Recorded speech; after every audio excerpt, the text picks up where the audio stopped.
All right, Joe the Pro here with the Fascinating Five. Today we're at HQ, the Southern California PGA Section office with Section Executive Director and CEO, Mr. Tom Addis. Tom, how are you? Hi, Joe. Thanks Welcome. Thank you. Yeah. Thanks for letting me come in here, and thanks for being on the show. What better place? Here in the library at the office. Thank you, Tom. Again, thanks for being on the show. I'm going to get right into it. I'm going to go through your bio. I can't do it quickly. It's very extensive, but we're going to cut a little bit out of the bio. Though. It's one page, but it's fine print. Let's see, August 69 to July 1998, you're the director of golf at Singing Hills. I was. Which became Sequan, and now it's back to Singing Hills. I saw Smart that move. Just this last week. Smart move. Yep. They changed the name back. In 1999 to 2006, you owned Medallion Golf. It was a golf facility management company. During that time, you had a part in the following: Full Swing Golf, the Hodges Golf Improvement Center, Professional Golfers Career College, Boulder Creek Golf Club, Cottonwood Golf Course, Angeles National Golf Club. Yes. From 2006 to the present, you've been the executive director and the CEO here at SCPGA. Yeah, I'll be heading into my 14th year starting in January. Awesome. Unbelievable. It's been unbelievable. I didn't think I was that old, but I am. I'm not going to touch that. Some noteworthy things here. Unbelievable. From 1994 to 1996, you were the president of the PGA of America, the national president. Yes, sir. Unbelievable. And Great experience. I got a story Great from time. that back in the day, too. In 1989, people might not know this, but you were the Golf Professional of the Year for the PGA of America. I was. I didn't know that till I saw this. I yeah. knew that Sarge was, but that is big. That's huge. That's 89. as big as it gets right there. The president and the Golf Pro of the Year in 89. Yeah, pretty proud of that. I'll bet. Awesome. 2005, you were elected in the PGA Golf Professional Hall of Fame. Yes. Very cool. So far, you're doing pretty well. Pretty good. In 88, you were the National Golf Foundation Joe Graffis Award. Yes. That's another big boy award Yeah, for there. education. Yeah. 81 Horton Smith Award for the PGA Award and PGA of America. Education. Another national award. 2009 Conrad Reeling Award for the Special Olympics Golf. Yes. Conrad and I were good friends. Great coach. 2011, we're getting down to President's Award, Southern California PGA. 2012, the Langley Legends Award. 2016, California CGCOA. The Owners Association. The Good of the Game Award, which you should get every year. Some other awards, Southern California PGA Hall of Fame. You are the Southern California PGA. Thank you. You know, Southern California, the SCGA Hall of Fame. Yes. So there's not a lot of guys who have bridged that, who have made both of those Hall of Fames. No. Len Kennett and Eddie Marin's come to mind. Right? Len Kennett and Eddie Marins are monsters of the Midway. This guy is as big as it gets in Southern California golf, so I'm excited to be here. San Diego Junior Golf Association Hall of Fame. Yep. I mean, you're out of San Diego. Singing Hills, if you don't know, is in San Diego. And I saw that San Diego Junior Golf Association Hall of Fame. Was that from playing or from all the junior work you did? Well, those who know me and played with me probably don't expect it to be for playing. No, it was not for playing. Okay. It's probably, maybe back in the early 70s it could have been, but lately, no. Oh, and the list goes on and on. San Diego Media Person of the Year, San Diego Chapter President. I mean, just on and on and on. But yeah, that San Diego Media Person of the Year, I'm sort of proud of that because I was lucky enough to do a radio show with Indomitable, I guess you'd call him, Charlie Jones with the fake glasses and all that, who did NBC Sports for so long. And we did a show for a few years in San Diego on the Mighty 1090. That was fun. Right on. Mighty 1090. Yep. I remember that station. How did you get into golf way back in the beginning? We have to go way back. Because I became a PGA member in 1972. So I'm getting close to my little 50-year deal. But I really started with my dad when I was like 9 years old. And my dad was a turkey farmer. Really? Actually, he went to Ohio State University, played golf there for 1 or 2 years, I can't recall. Moved to San Diego and went in the insurance business, good player. And then we moved to the San Joaquin Valley up in Fresno area, in the mid-50s. And he farmed turkeys at that time, and also played golf. Again, a good player. Then he decided to get in the golf profession, and went to work at a place called Fresno Airways. And of course, the old story, and that's where I started. Is what we do is we'd go caddy. We'd caddy 36 holes, get our $1.25 around, that kind of thing, pulling pull carts or trolleys, whatever you want to call them, around, playing golf. And then my dad moved to Madera as the head professional at Madera Country Club in 1957. And so I just continued and worked for my dad most of the time. He then moved to Hayward, was at Hayward Golf Club. That's where I played junior golf, high school golf, and all that kind of stuff. And then he moved back down to San Diego, and when I first got into business, I started at a par 3 course in La Mesa, and maybe that's why I feel par 3s and short courses are so important to the game and bringing people into the game, called Sun Valley. I believe it's closed now, and that's where I started working with my wife. We've been married for 52 years, be 53 in June, by the way. And we worked together at Sun Valley Golf Course, and she did the concessions. We had the snack bar concession, and the La Mesa pool was right next to us.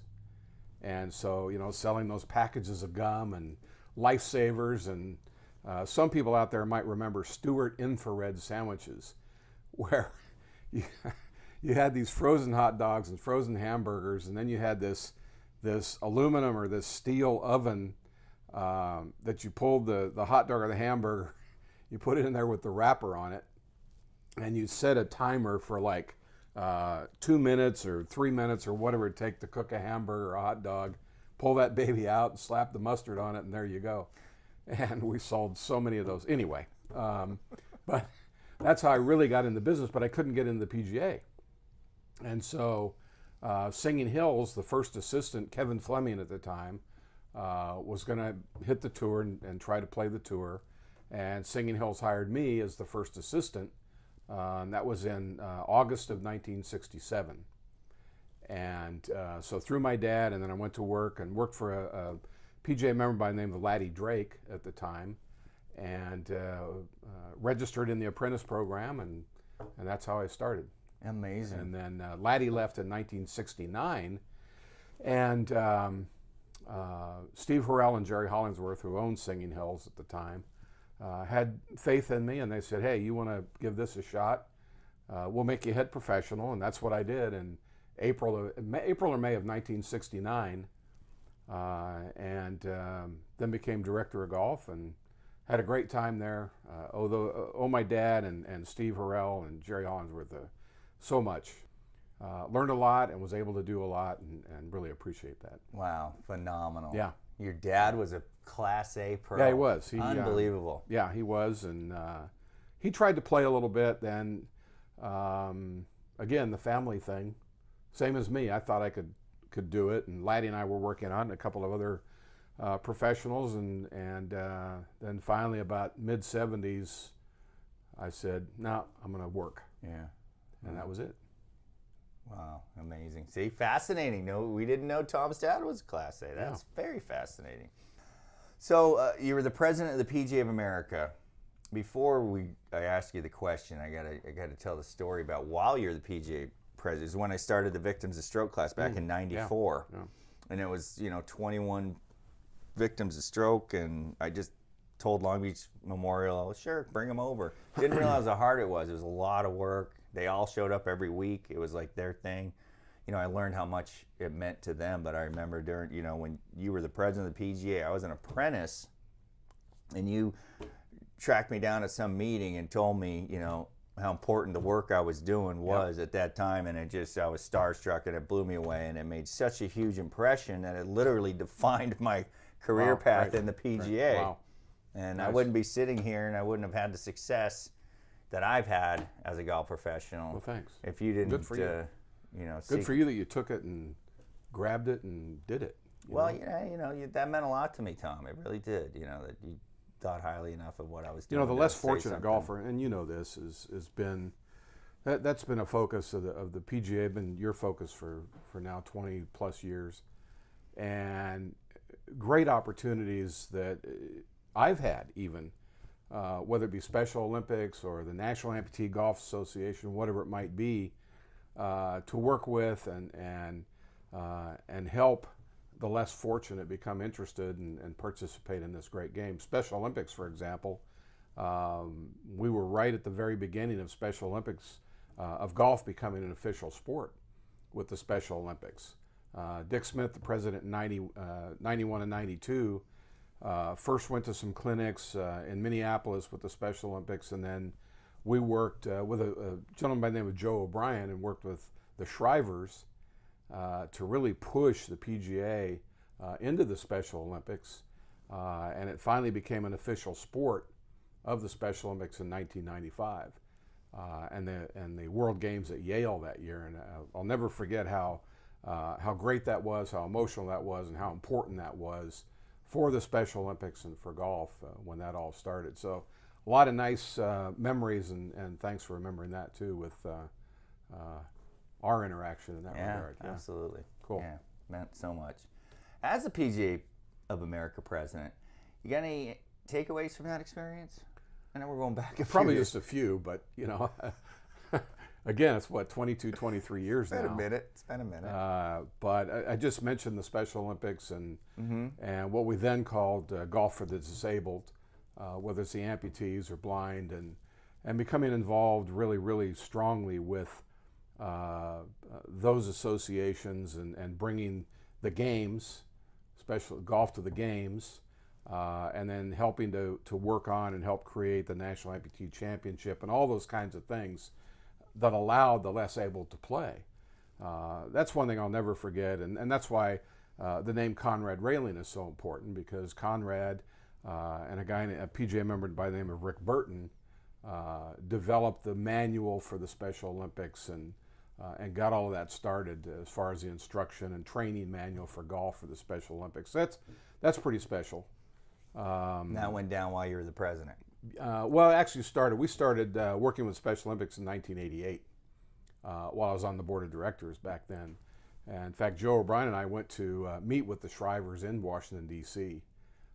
So we got to meet with Sergeant Shriver and Eunice Shriver. And Wow. yeah, it was pretty cool. Yeah. And they grabbed on immediately. So that was really nice. And, you know, there's so many other things that you get involved with that you can't really pick out anything specific. Career Links, for example, when it started, and how important Career Links is now to our employment picture as PGA professionals and as an association, and having the opportunity to really work with that and work on that with the PGA staff to develop that program. Retirement Plus was another thing that during that period became very, very evident that we needed to do something in that regard for the PGA Professional, because we'd lost our pension program back in 1986 with the new tax laws. So we finally worked and came up with Retirement Plus in the mid-90s, so that was kind of cool.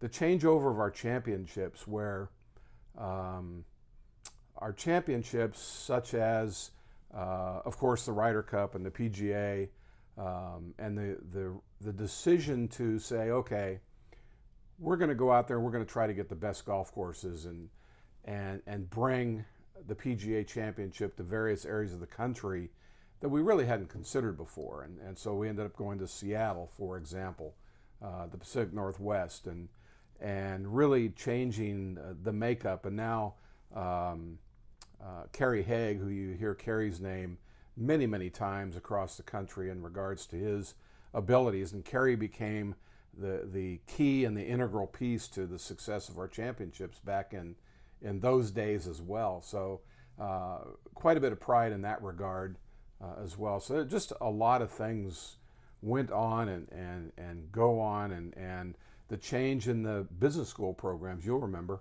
that we had Business School 1 and 2, which I taught in the business schools from 1974 through 1991.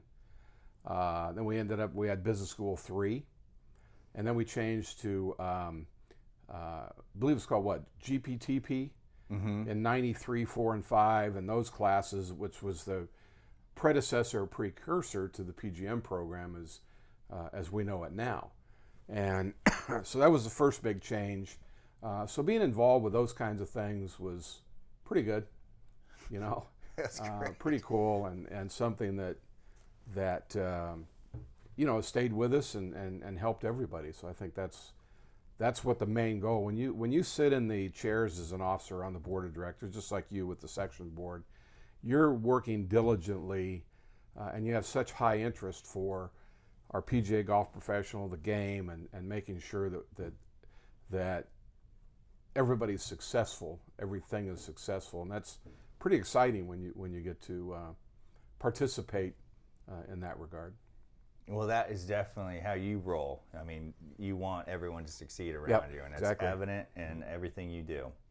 Tom, you've had incredible success as a PGA pro, as much as anybody I know, personally and Lucky. professionally. What advice would you give associates and new members? You know, that's you hear this a lot, but that's a good question. And I think you can sit here and you can think of many, many different ideas, different things that you can say. The most recent program, and if you happen to go to the inside back cover and the article that I wrote for this current issue of the program, I talk about interest and motivation, and I think that's something that with new associate professionals, new PGA members, is to become interested in what you're doing and develop an interest for what you're doing, and that'll every time motivate you to be the best. And when that occurs and when that happens, that's going to elevate you sort of automatically. I'm not guaranteeing everything, but I think that is so important that whether it's a person, showing interest in a person, showing interest in the project at hand, showing interest in the details at hand, whatever that might be, and then that's going to put you in a better position job-wise and career-wise, and motivate you to do even better. You know, there's that old saying that if you want somebody to get something done, pick a person who's the busiest, or pick a person who's the most involved. Then you're going to get it done because of that high interest level, and that person is not going to change. They're still going to bring that high interest level to whatever goes on. So I think interest and motivation, and then of course focusing on the details. Always focus on the details of what you're doing, whether it's an interview, whether it's your job, whether it's your on-course skills, whatever it might be, is that detail is so important. Great answer. Thank you for that. What are some of your fondest memories in the PGA? I know this is a trick question because you probably have 50 years of awesome fond memories. Yeah, it's been really good. My relationship with my father, my relationship with my two sons. Brian is a PGA member, the GM at the Crosby. My oldest son, Tom, who's the fourth. I'm the third, he's the fourth. Tom the fourth. And I have a grandson, the fifth. Oh, cool. My son always promised me, Tom, that he's going to have a boy, and that we're going to have the fifth, and he had the fifth. So good for him. But anyway, they're both in the golf business and successful. As I said, Brian's a GM at the Crosby in Rancho Santa Fe, San Diego. Tom builds golf courses. He's a shaper, so he does all the creation, and very successful. He's getting ready to head back to Vietnam to do a golf course over there again. So awesome. He's done all of his work in Asia. Specifically started out in Indonesia and then went to the Philippines and did some courses in Japan and China and Korea. Wow. and a number of golf courses in Vietnam. So wow. He's been doing it for about 23 or 4 years now, coming on 25 years. So yeah, those are great memories. My wife, of course, Susan, is just, as we all know, our partners, our spouses, our wives are all integral and critical to what our success is, whether it's a PGA, whatever it is, but particularly in the PGA, because when you get involved, you're there. You know that. You're involved. You're there. You're involved. you're focusing, and that's your main focus is right here, especially to be in governance and trying to be successful and bring success to governance. And now with my job, it's the best thing I've ever done. I've said that publicly, that I'll be in my 14th year. And when I took this position in January of 2006, having come out of the golf management end, there's nothing like this. To be able to work in this environment every day, work with PGA professionals, you and the others, any others, is just fabulous. And to be able to gain the friendships and the relationships that you do around the country and around the world, that's pretty special also. Where you have good friends, and whether it be England or Scotland or Vietnam, wherever it might be, and I think that's what golf does. And we all enjoy that. We all should take advantage of that whenever we can. I know, some of my best friends, a couple of my best friends are in England. And then, obviously here in the PGA of America in the United States, and nothing like it. Even now, people tell us and people compliment us being the section as to being the best in the country. We feel we are. We do great programming here. We've got great member programs. We focus on the member and the member's facility, and we love what we do, and I love what we do for that very reason.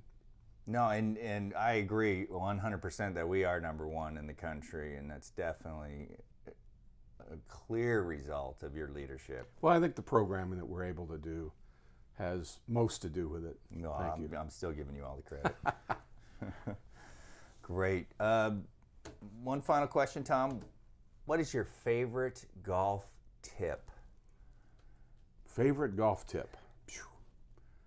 There was a time that I was making the decision whether to play, be an instructor, or do what I'm doing now. And I worked and thought very, very high. Of course, my father, and then Mr. Marins and Mr. Toski, and dealing with the handle hanging onto the golf club. Right. The feel aspect of that. And developing not only through the long clubs, but with the short clubs as well, the putting and chipping aspect of it.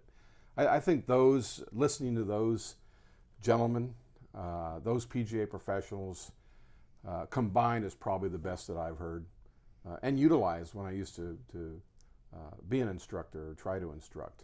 What was, I know Eddie Marins was swing the handle. Mr. Toski was a lot of feel.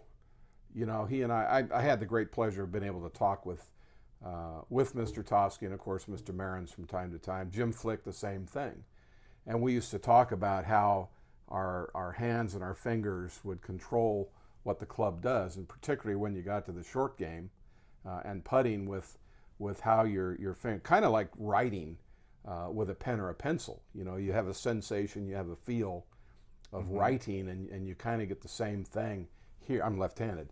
But you kind of get the same thing here in controlling the golf club at certain times. So those are the kind of conversations I really enjoyed. In fact, Mr. Flick and I, before he passed a few years ago, I asked Jim, I said, do you remember these conversations we had, as you say, back in the day? And he did, because I used to do teaching seminars and workshops with the PGA, and had the great chance to work with him. Paul Runyon had the chance to work with Mr. Runyon. Awesome. One of the best tips I ever got was from him in playing.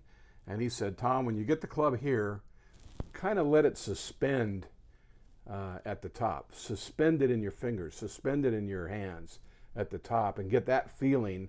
And that was a pretty good tip also. That's when I could still get it here and still feel something. So anyway.